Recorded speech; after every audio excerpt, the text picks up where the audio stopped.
앞선 영상에서 소개해드렸던 것처럼 한류 문화의 인기로 인해 이제 전 세계에서 한국어를 배우고자 하는 사람들은 중국어 학습 수요를 제친 만큼 폭발적인 성장을 보여주고 있습니다. 그리고 동아시아 지역을 중심으로 인기 있었던 한국어 배우기 열풍은 이제 미국과 유럽을 중심으로도 퍼져나가고 있다는데요.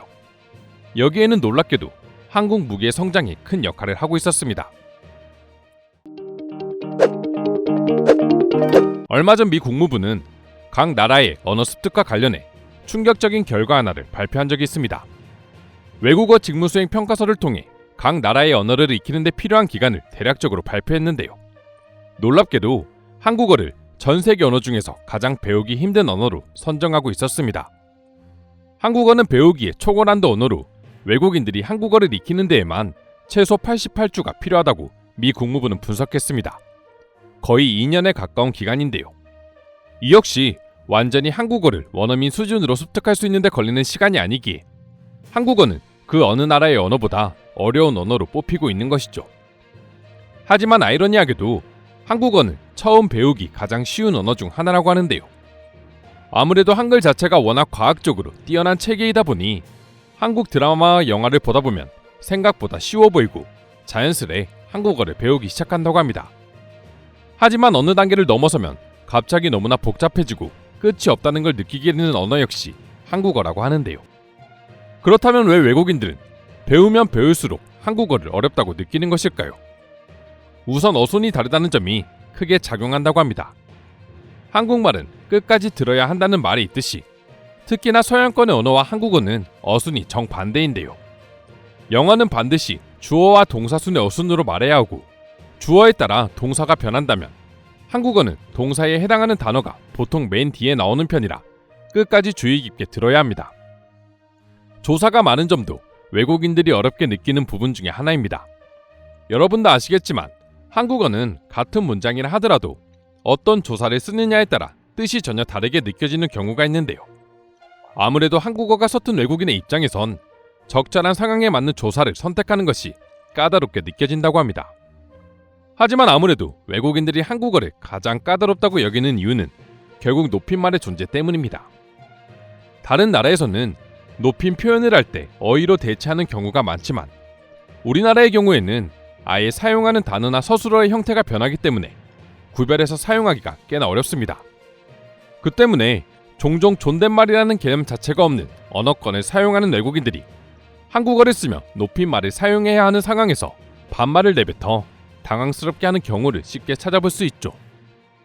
그럼에도 불구하고 외국인들이 포기하지 않고 이토록 한국어를 배우고자 열광하는 가장 큰 이유 중 하나는 역시나 한류였습니다. 싸이의 강남스타일을 시작으로 서양을 중심으로도 한류 문화가 퍼져나가기 시작하자 자연스레 수많은 외국인들은 제일 먼저 보고 듣는 한글과 한국어에 관심을 가질 수밖에 없었죠. 그리고 중국어나 다른 아시아 언어처럼 억양이 세다거나 투박하게 들리지도 않기 때문에 더더욱 한국어의 매력에 빠져들게 되는 것이죠. 또한 한류와는 별개로 한국이라는 나라 자체가 계속해서 성장하다 보니 한국의 글로벌 기업들도 증가하게 됐습니다. 때문에 한국 기업에 취업하기 위해 한국어를 배우기 위한 외국인들도 계속해서 늘어나고 있었죠. 하지만 지금과는 달리 불과 10년 전만 하더라도 서양인들이 이토록 한국어를 배우고자 열광하는 모습은 전혀 찾아볼 수 없었습니다. 대장금을 시작으로 2000년대 초반부터 한류 문화를 접하기 시작했던 동남아의 국민들이나 한국과 가까워 취업이 쉬운 일본인 등 아시아인들이 대부분이었습니다. 우리가 크게 관심을 가지지 않아서 그렇지 사실 동남아 여러 국가들의 한국어 배우기 열풍은 예전부터 꾸준히 일어나고 있던 바람이었습니다. 한류 문화를 일본 다음으로 가장 빠르게 접한 나라가 동남아 국가들이기 때문인데요. 동남아 역시 가을 동화를 시작으로 수많은 한국의 컨텐츠들이 폭발적인 인기를 얻으면서 그동안 일본 문화에만 빠져있던 동남아의 젊은이들이 한국 문화에 열광하기 시작했죠. 태국을 예로 들면 가을 동화 이후 풀하우스, 대장금 등이 인기리에 방송된 것을 시작으로 2003년부터 2010년까지 무려 180편의 한국 드라마가 태국 현지에 방영되었습니다. 영화도 마찬가지입니다. 태국 시장에서 최초로 성공한 영화로 불리는 엽기적인 그녀 이후 방콕 시내의 대형 영화관에서는 한 달에 두세 편의 신작 한국 영화가 개봉했었죠. 요즘이라면 너무나 당연한 모습이지만 당시엔 굉장히 파격적인 일이었기에 한국에서도 기사화될 정도였습니다.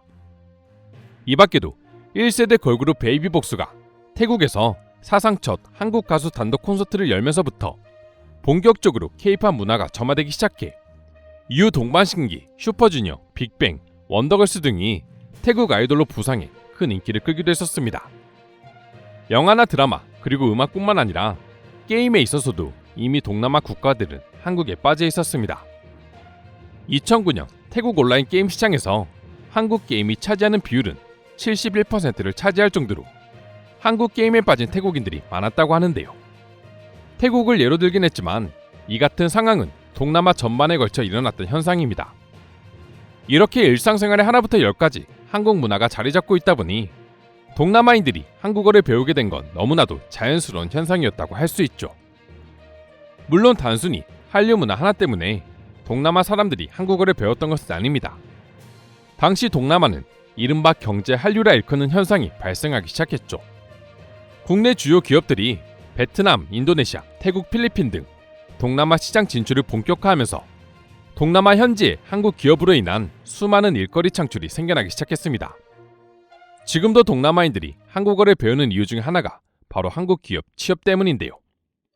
과거에나 지금이나 동남아에선 한국어를 전공하면 졸업 후 바로 취업과 동시에 평균보다 높은 급여를 받을 수 있다고 합니다. 한국어 전공자들의 경우 프리랜서나 유학을 가는 게 아니라면 적어도 현지 내에선 100%의 취업률을 자랑할 정도라고 하는데요. 일례로 베트남에선 영어를 하면 월급이 2배, 한국어를 하면 3배라는 말이 있을 정도였죠.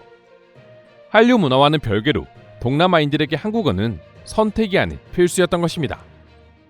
최근에도 한국의 SM 엔터테인먼트가 새로운 싱가포르 본사를 통해 동남아시아로 시장을 확장하고 있으며 한국의 편의점들 역시 동남아에 수백 개 이상의 매장을 보유하고 있습니다. 동남아 현지에서 한국어만 배우면 할 수 있는 일자리가 계속해서 늘어나고 있다는 걸 뜻하는 것이죠. 물론 취업에 유리한 만큼 입학 경쟁도 치열합니다. 실제로 베트남 하노이 외국어 대학교 흥엉 학부장의 말에 따르면 매년 최상위권의 엘리트들만이 한국어과에 입학할 수 있다고 하는데요. 입학 점수가 거의 만점에 도달해야지만 한국어과에 입학이 가능한 학교도 있을 정도라고 합니다. 그만큼 동남아에선 한국어는 이제 선택이 아닌 필수가 되어가고 있는데요. 지난 2월 베트남 교육훈련부는 한국어를 제1외국어로 선정했습니다. 베트남에서 제1외국어란 초등학교 3학년부터 선택 과목으로 가르치는 외국어로 베트남에서 매우 중요한 교육 과목으로 인식되고 있습니다. 사실 동남아인들에게도 어순과 문법이 다른 한국어가 어려운 것은 마찬가지입니다. 그러나 지원을 아끼지 않는 한국답게 한국어를 배우려는 동남아인들에게 계속 다방면으로 지원을 해주고 있다는 점 역시 한국어 열풍의 큰 몫을 차지하고 있습니다. 하노이 외국어 대학교만 하더라도 한국어를 배우는 강의실을 삼성으로부터 지원받아 지은 건물이고 문체부는 세종학당재단을 통해 한국문화 보급을 지원하고 있으며 교육부는 베트남 중고등학교의 한국어 교육 지원 사업을 아끼지 않고 있었죠. 하지만 앞서 설명드린 것처럼 동남아를 중심으로 이토록 한국어 열풍이 불고 있었지만 미국이나 유럽 같은 서양 국가들의 경우 한국어의 존재 자체를 모르는 경우가 대부분이었습니다. 그런데 그런 서양인들 역시 갑자기 왜 이렇게 한국어 배우기에 열광하게 된 것일까요? 그것도 학습에 무려 88주나 걸리는 세계에서 최고로 어려운 단어를 말입니다. 물론 동남아와 마찬가지로 가장 우선적인 이유는 단연 한류일 것입니다. 한국어는 한류로 인해 세계 10대 언어로 자리 잡을 수 있었다 해도 과언이 아닌데요. 엄청난 외국인 팬수를 자랑하는 BTS 팬클럽인 아미들이 한글 전도사 역할을 하기 시작했고 이로 인해 K-팝 팬들이라면 간단한 한국어를 모르는 사람들이 없을 정도로 대중화되었습니다. 한글을 접한 적 없던 지구 반대편에 사는 외국인들이 한국어 가사의 노래를 따라 부르고 한국 가수의 이름을 외우기 시작하면서 자연스레 한국어가 친숙해지게 된 것이죠. 이후 오징어 게임이 엄청난 성공을 거두며 유럽과 미국에서 한국어 공부 열풍의 불을 지피기도 했는데요. 로이터 통신에 따르면 5억 명 이상 등록한 미국의 언어학습 애플리케이션 두오링고에서는 오징어 게임 방영 이후 단 2주 만에 한국어를 배우려는 신규 사용자가 영국에서 76%, 미국에서 40% 늘었다라고 보도하기도 했죠. 하지만 단순히 한류로 인한 한국어 열풍이었다면 서양인들 중에서도 한국어를 배우고자 하는 사람들은 한류 팬에 한해서만 국한되었을 겁니다. 동남아와 같은 한국 의존도가 높은 나라들이 취업을 위해 한국어를 배우는 것과는 상황이 다르기 때문이죠. 하지만 최근 들어 상황이 급변하기 시작했습니다. 바로 한국의 방위 산업이 엄청난 성장을 이루며 그에 따른 파급 효과로 한국어에 관심이 많아진 외국인들이 늘어난 것인데요. 지난 한 해 한국의 방위 산업은 폴란드에 역대 최대 규모의 무기를 성공리에 수출하면서 유럽 시장의 교두보를 마련한 상태입니다. 이로 인해 폴란드뿐만 아니라 노르웨이 군 당국과도 수출을 논의 중이며 핀란드, 체코, 슬로바키아 등 다른 중유럽, 북유럽 국가들 역시 한국 무기에 높은 관심을 보이고 있죠. 이와 관련해 얼마 전 CNN에서는 한국은 K-팝과 K-드라마를 세계에 전파했으며 다음 차례는 한국어다 라는 기사를 보도한 적이 있습니다. 해당 내용을 간략하게 요약하면 이제 단순한 문화 한류를 넘어 외교, 투자, 교육, 무역, 방산 등 다양한 분야에서 활용하기 좋은 한국어가 차세대 제2 외국어로 떠오른다는 내용이었는데요. 한류를 잘 몰랐던 서양인들도 한국 무기를 통해서 한국이라는 나라에 관심을 가지게 되었고 자연스레 한국의 언어인 한국어에도 관심을 기울이기 시작했다는 분석이었습니다. 해당 기사에서 언급된 것처럼 한국의 방위산업 성장은 한국을 세계에서 손꼽히는 방위 수출 국가로 자리잡게 해주었고 한국어의 영향력까지 높이고 있었습니다. 이는 이미 예전부터 미래의 비즈니스 언어로 여겨져 온 중국어를 제치고 한국어가 그 자리를 차지하고 있는 것과 일맥상통한다고 할 수 있죠.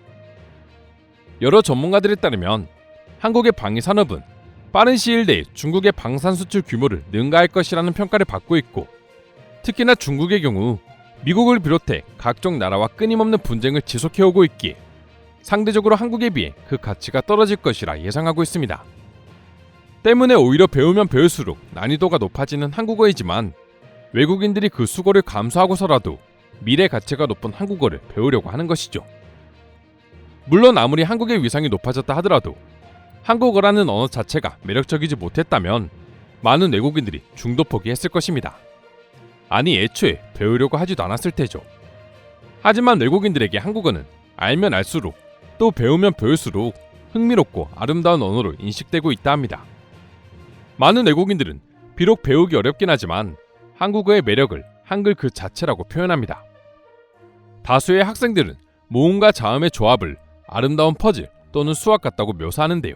한국어를 배우는 대다수의 외국인 학생들은 대부분 자음과 모음을 길면 이틀에서 짧게는 1시간 안에 익힌다고 합니다. 거기다가 기본 원칙만 배우면 무궁무진하게 활용할 수 있어 어렵긴 하지만 배우면 배울수록 재미를 느끼는 것이죠.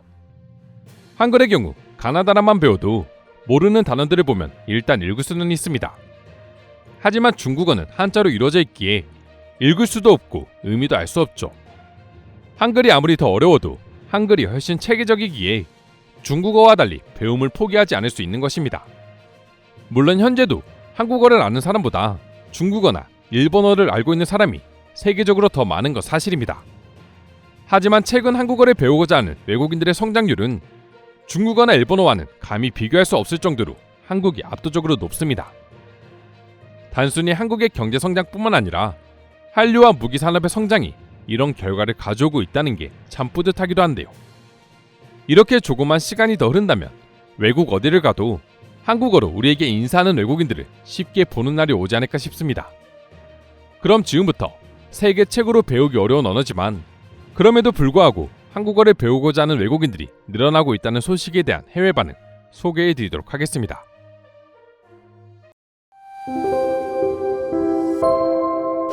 예전에는 한국 드라마를 보려고 한국어를 배웠다면 이제는 한국어 그 자체의 가치 때문이라도 배우게 된다. 한국어를 할 수 있다는 것만으로도 인생에 많은 것들이 바뀌거든.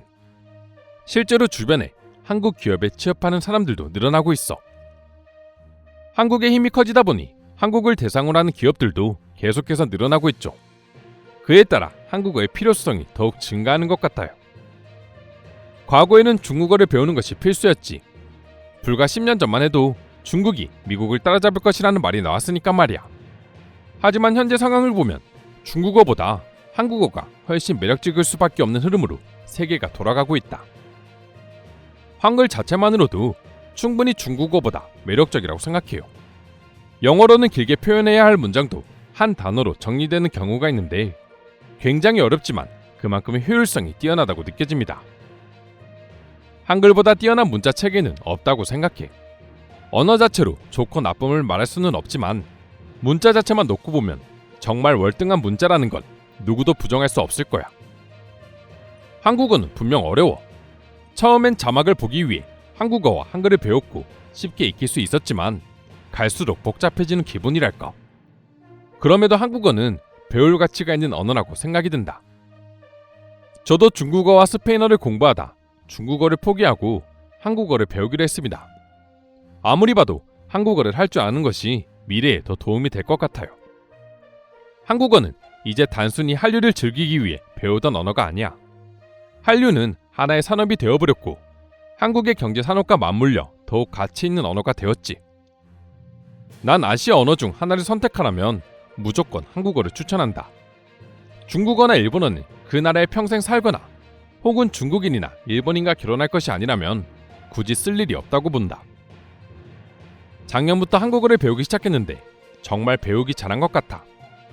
한국어를 잘하는 외국인에게는 많은 기회가 생긴다. 무엇보다 한국인들에게 엄청난 환영을 받을 것이다. 한 가지 단점이 있다면 지금부턴 한국어를 배우려면 굉장히 깊이 있게 배워야 한다는 점이야. 예전에는 한국어를 배우려는 사람들이 별로 없어서 어느 정도만 배우면 희소성이 있었지만 지금은 누구나 기본적으로 한국어 인사 정도는 할 줄 알거든. 어떤 언어든 깊이 배울수록 가치가 있다고 생각해요. 오히려 경쟁자가 많을수록 한국어를 제대로 배운 사람들이 혜택을 많이 받게 될 것입니다. K-팝을 처음 들었을 때 한국어 특유의 어감이 참 듣기 좋았어. 그래서 한국어에 대한 흥미가 생겼고 실제로 배워보니 나한테 딱 맞는 언어였지.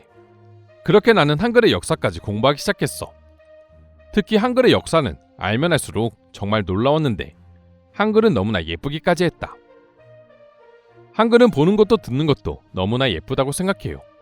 한국어를 모국어로 사용하는 한국인들이 한국어를 할 때 그 목소리가 너무 듣기 좋습니다.